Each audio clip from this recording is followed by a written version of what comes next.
There's no way I can sleep with that thing staring at us all night, I said to my brother, pointing up at the mask on the wall.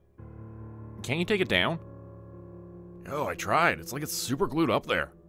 I'll have to take a closer look tomorrow when it's light out. The mask was white, painted with black, red, and blue details. There was a hideous smile where the mouth should be, showing large, crooked teeth stained red with blood.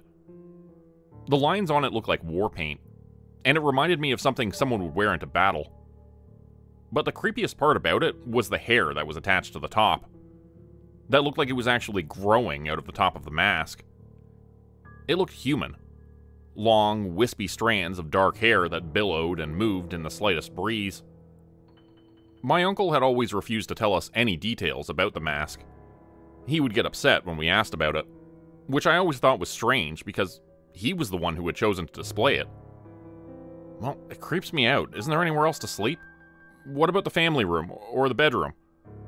Family room's full of boxes, and I don't want to sleep in Uncle Leon's bed. That's just weird. So, unless you want to sleep on the bathroom floor or in the kitchen with the cockroaches, this is it, bro. I gave up and settled in under the blankets. We'd managed to find extra linens in the closet earlier in the evening, so at least we wouldn't be cold in the night. The furniture was mostly moved out, and so we would be sleeping on the floor rather than on couches. Hopefully we can get the rest of the stuff packed up tomorrow. I don't want to spend one more day here if we don't have to, I said. We both live back in the States, and I really wanted to get back home to see my girlfriend. We'd been dating for a month, and she was way too good for me. I was a little worried she'd figure that out while I was gone. What? You getting sick of the home country already? I thought you liked Auntie Way's cooking so much you could eat it every day for the rest of your life, he teased. I was just being nice. She used so much freaking garlic I can taste it in the back of my throat still. Man, I would kill for a fucking cheeseburger right now. And a joint. Don't say that too loud. Secret police might come for us. Now come on, let's get some sleep. If we get up early, we can probably get the rest of this done tomorrow. The two of us quit talking, and I turned out the lamp next to me. As my eyes adjusted to the darkness, I caught a glimpse of the mask and quickly looked away.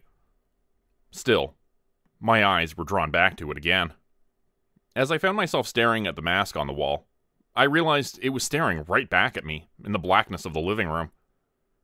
Inside those dark, blank holes, there were eyeballs, and they were looking right at me. They were pulsating, vibrating with excitement as they watched me, holding my gaze. I screamed and turned on the lamp next to me, bolting upright and pointing at the mask on the wall, my entire arm trembling with terror. As the room was cast in harsh white light, the eyes in the mask disappeared. Its stare was blank and empty once again. It was just a plain, inanimate mask. Creepy, but not alive. Not looking at me. The fuck, dude? My brother asked, blinking his eyes open. He looked like he had just fallen asleep, and I had woken him up with my scream. The mask! There were eyes in it, looking at me. It was looking at me. My answer did not impress my brother Jaden. Are you crazy? What's wrong with you? It's just a stupid mask. He stood up and walked over to it, waving his hands in front of it. He then made my heart skip a beat as he knocked heavily on the forehead of the mask with his knuckle. Anybody home? He mocked, beating on the forehead of the mask with his fist, as if it were a door. Nope, just crazy frickin' Volt. Okay, I'm sorry, alright? I must have imagined it. Let's just get some sleep, I said, feeling like I must have imagined it now that the lights were on. It was just a trick of the light or a product of my overworked mind. You don't have to tell me twice, he said as he got back under the blankets and I turned the light out next to me. Do me a favor. You see any more ghosts or floating eyeballs or whatever? Tell me about them in the morning, okay, Volt? My heart was beating in my chest, even faster with the light off again, and I tried to say something but found myself coming up empty. Jaden rolled over and I heard him snoring a few minutes later. I couldn't help but envy his ability to fall asleep so quickly. As I tossed and turned for at least an hour after that, trying desperately to avoid looking at the mask hanging from the wall. For what felt like hours, I couldn't sleep. Eventually, I decided to give up on it entirely and go to my Uncle Leon's room to box up a few more things. Maybe I could tire myself out, I thought. Anything had to be better than tossing and turning with that dreadful mask staring at me. I purposely avoided looking at it as I left the room, but still felt like there were eyes on me. A dark, malevolent gaze staring at me and watching me go. I went into my late uncle's room and looked around to see where the best place would be to start. There were books on a shelf, and so I began with those, stuffing them into a box as neatly as my half-asleep mind would allow. After that, I moved on to the closet. There were loose items in the back, tucked behind some boxes. Golf clubs and baseball bats, tennis rackets, and... something caught my eye, and I pulled out a long item from the back. It was a sword, tucked into a scabbard. But the strangest thing about it was the hilt. Just like the mask in the living room, it had a lock of long, straight human hair attached to it. But this hair was stark white, the opposite of the dark hair on the mask in the living room. I drew the sword so that I could examine it, and saw it looked like a samurai sword or something similar. It was long and very sharp. The steel was patterned with wavy lines, indicating it was made from folded steel, the kind that is made by master swordsmiths. "What the fuck, Uncle Leon?" I muttered to myself. Suddenly I heard a sound coming from where my brother was sleeping. It was a strange noise, unlike anything I'd ever heard before, and I felt like I needed to go and look and see what was making that sound. The hairs on the back of my neck stood on end as I began to walk down the hallway, sword still in hand, trying to figure out what was making those noises. It was like someone scratching and clawing at wood, digging their nails in and thrashing against it. Then, suddenly, the noise stopped, and it sounded like someone dropping down to the floor from a height, as if someone had just climbed in through a window and landed a little too loudly with their shoes on.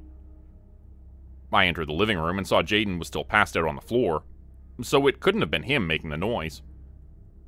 Movement to my left caught my eye, and I looked to see a shadowy form duck behind the table. That was when I saw the mask was gone from the wall.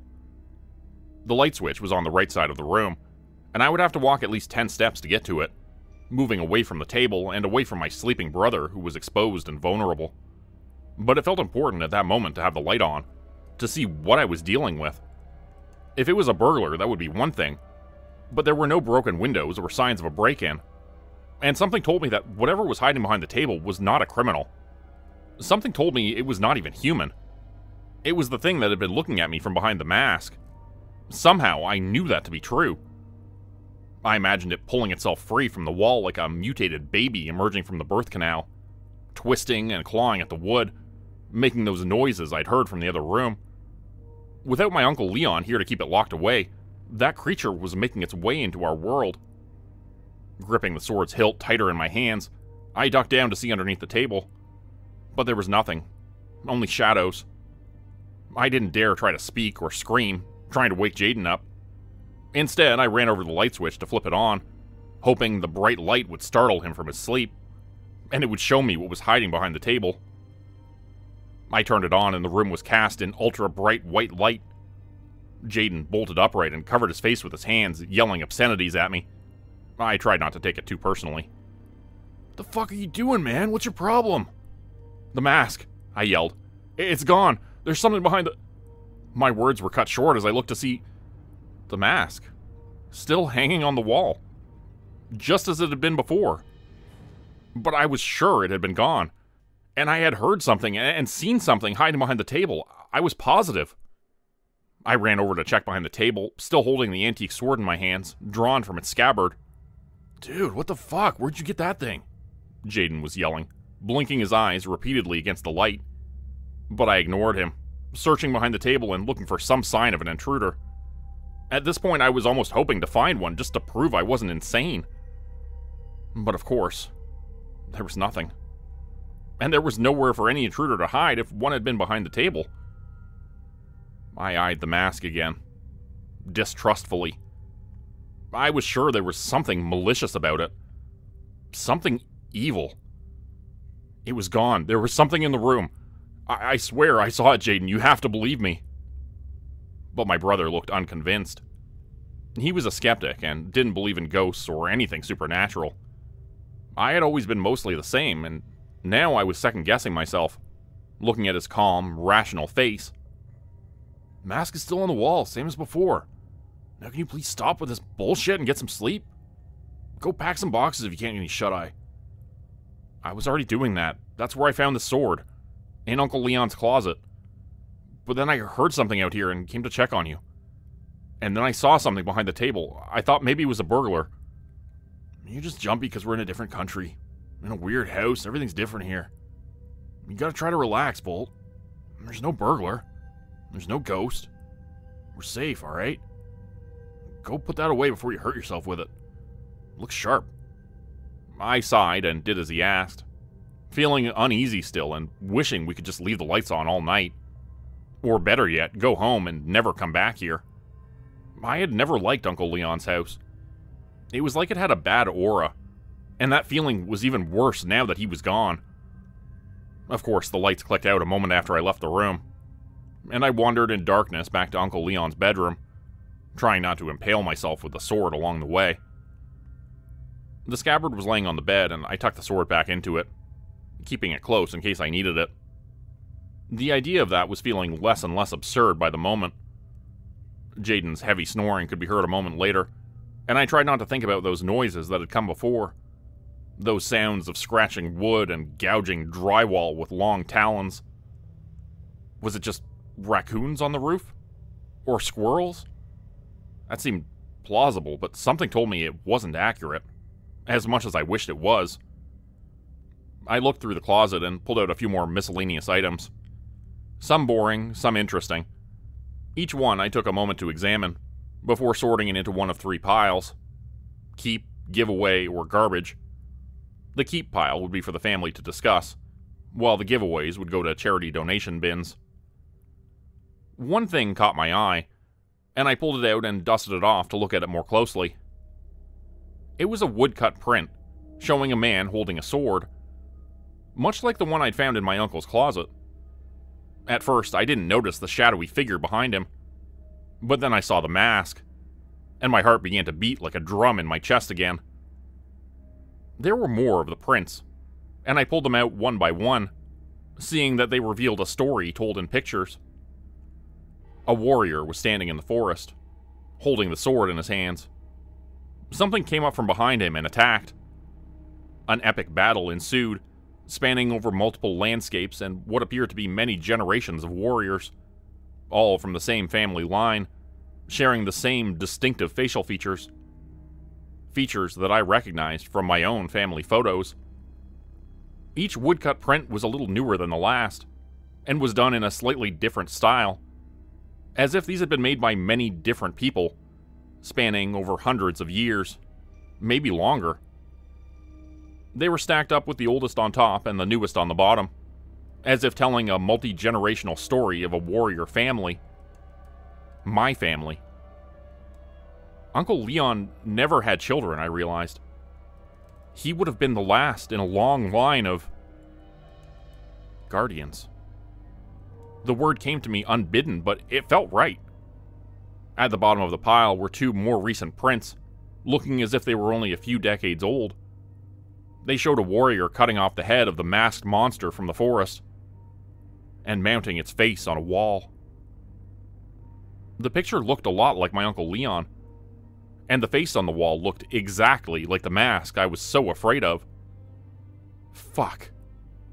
We needed to get out of the house immediately, I realized. That mask was not just evil, it was incredibly dangerous. And clearly it still possessed some sort of power. Maybe, now that Uncle Leon was gone, it was coming back to life. I stood up on shaky legs and was about to walk over to the door, when I heard creaking floorboards down the hall, in the living room. I had set down the sword to look at the prints, but now I held it firmly in my grip again, and drew it from the scabbard, terrified that I might have to use it to kill that creature. Whatever it was. Pushing the door open, I exited the room, slowly making my way down the hall. Something raced past the doorway at the far end of the hall, quick as lightning, and I barely caught a glimpse of it. But then it peeked out from behind the wall very slowly and looked at me, as if to tease me. The monster was wearing the same white mask with long black hair from the wall, and it was shambling forward like an ape, using its hands as another pair of legs. It smiled when it saw me, the hard mask stretching like skin around its toothy grin. I wanted to scream, but found myself incapable of making a sound. Long limbs with even longer fingers began to make their way around the wall, flowing like black water and not looking like arms anymore. They made their way toward me on either side, rushing at me quicker and quicker as they got closer, crawling along the walls of the hallway like vines. As they stretched out to touch me, I swung the blade with every ounce of force I could muster, the vibrations causing my entire body to shake as I slashed against the wall to my left, and then to my right, slicing off the ends of the creature's fingers and gouging long holes in the walls. It let out a piercing animal scream, and the liquid limbs began to retract rapidly, like a tape measure being snapped back into its housing. The face disappeared from behind the wall, and the floorboards creaked under its weight as it moved toward the kitchen through the living room. If it went fast enough, I realized, it could sneak up on me, since the hallway entered the kitchen from the other side behind me. Sure enough, I spun around to see the creature standing right behind me. It stood taller than I would have imagined, as if it had grown with every year of its life. For all those hundreds of years my ancestors had fought it, it was growing bigger and stronger, and finally my Uncle Leon had defeated it. Or so he thought.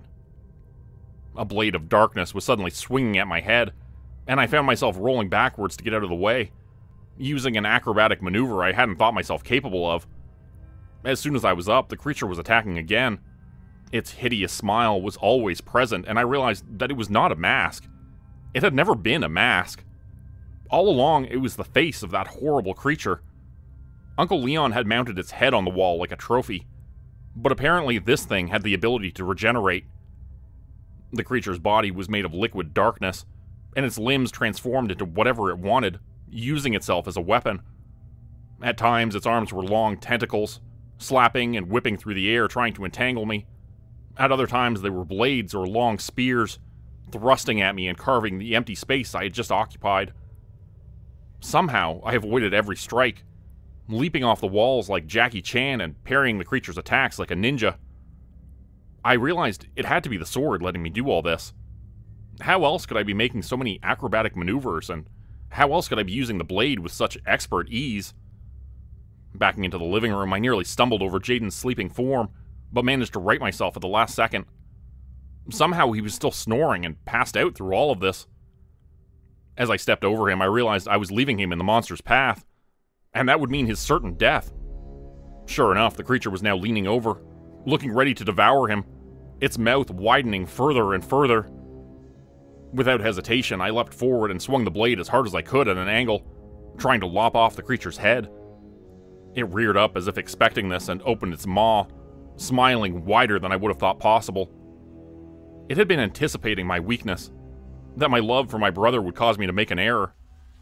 And that was when I realized my uncle had kept himself secluded for a reason. He'd always been a hermit, pushing other people away. And this was why. He hadn't wanted them to get hurt.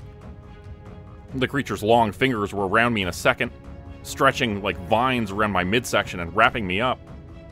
The sword clattered to the floor, making a loud noise. Black tendrils were wrapping themselves tighter and tighter around my neck and chest, making it difficult to breathe. I could feel my ribs straining under the pressure, threatening to pop and break. And during all of this, the creature was smiling wider and wider, showing rows and rows of teeth going all the way down its gullet. The world started to fade around me, and I felt myself losing consciousness in the dark room. Terrified, I knew at that moment I was going to die. And then, suddenly, the lights flicked on, and I fell to the floor in a heap, gasping in breaths of air. "Oh, are you okay, man?" Jaden asked, running over to me. "I thought I heard you choking or something. Holy shit, what the hell happened to you?" I looked around, frightened that the creature was still lurking nearby, but it was gone. Spinning around to check the wall, I saw the mask was hanging there again, as if it had never left its place. It was its defense mechanism, I realized. It could hide there in plain sight, or maybe it couldn't even take on physical form in the light.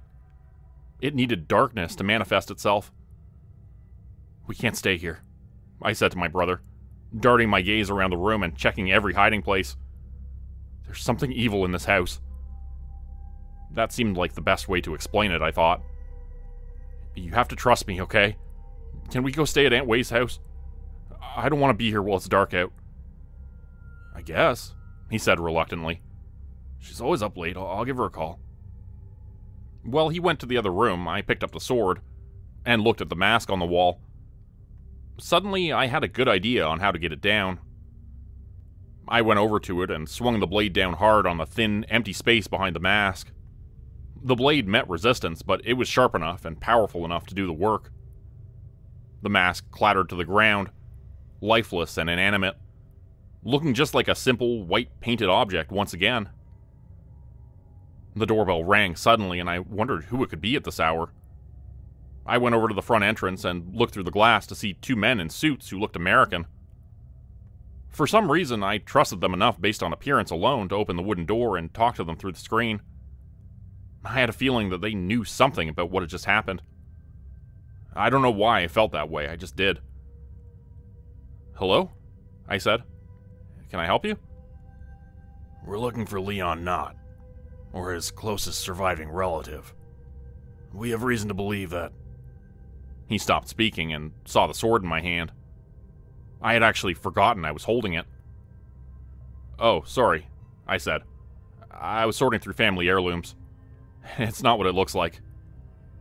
But then I noticed the black, tarry stain on the blade. Like blood, but darker. "I think it's exactly what it looks like," the man at the door said. "And that's a good thing. That's a very, very good thing." "What's that?" I asked, confused. The two men turned to walk away, looking like they had accomplished whatever they'd come to do. "Hey," I called after them, opening the screen door. "What the hell's going on?"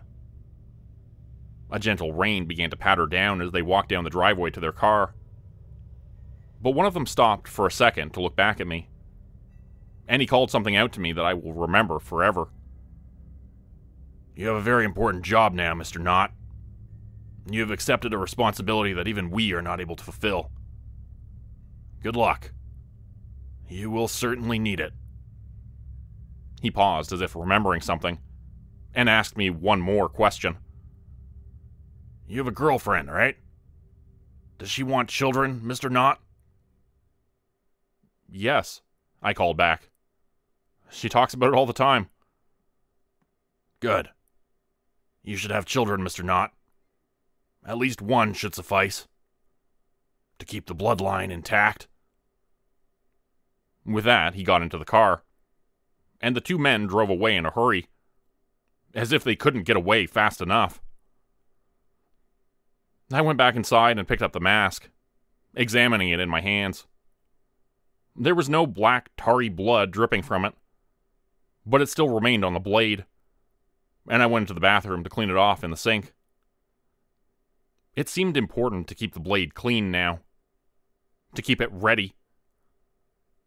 When I went back out to the living room, Jaden was waiting for me, looking ready to leave. His eyes widened when he saw me carrying the mask and watched me put it into my bag. "Hey, you managed to get down from the wall," he said, not quite laughing, but almost. "How'd you do it?" I thought about this for a moment before saying, "I guess you just need a special kind of blade." It's been a decade since that day. My girlfriend and I got married and had a child. A girl who I'm teaching to use the sword. She's good, even at such a young age. She's a natural. The mask hangs on my living room wall.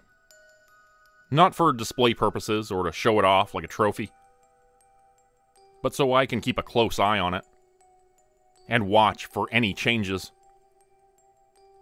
I sleep lightly at night, listening for the sounds of scratching wood and creaking footsteps. And I keep the blade at my bedside, very close at all times, sharpened and ready for action. The story you just heard was written by me, and a variation of it previously featured on the Dr. Nosleep podcast and YouTube channel. If you'd like to check out their channel for more content, please check out the description below. Become a channel member today for early access, bonus videos, and special emojis only available to members. Check out the description below or click the join button for more info. If you'd like another way to help support the channel, please consider joining my Patreon page at patreon.com/JordanGroupeHorror. As a patron, you'll get access to bonus videos and content. You'll be credited at the end of every video going forward, and if you decide to stay for 3 months, I'll name a character after you which will be featured in a Hollow's End story. Links to join the Patreon are in the description. Thanks everyone for listening. Please like, subscribe, and comment to help the channel continue to grow, and see you again next time at 4 p.m. Eastern Standard Time. Hope you have a great night.